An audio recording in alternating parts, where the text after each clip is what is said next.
C'è un pezzo di Veneto nell'edizione 2020 dei calendari dell'Arma dei Carabinieri.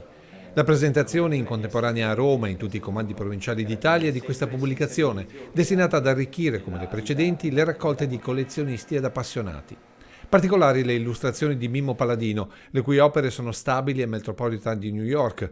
Ancora più coinvolgenti le storie raccontate dalla penna del premio Campiello Margaret Mazzantini, tutte rigorosamente tratte dalle quotidianità delle donne e degli uomini dell'Arma.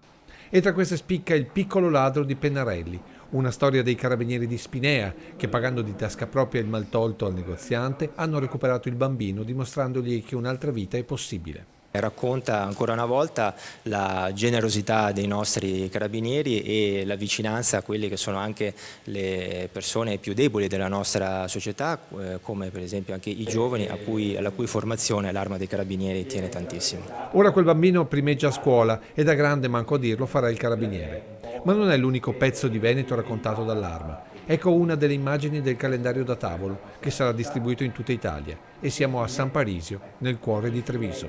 Il calendario dei Carabinieri è un oggetto presente in tante case degli italiani, in tanti luoghi di lavoro e di ritrovo. E questo perché la presenza di un carabiniere ovunque fa piacere.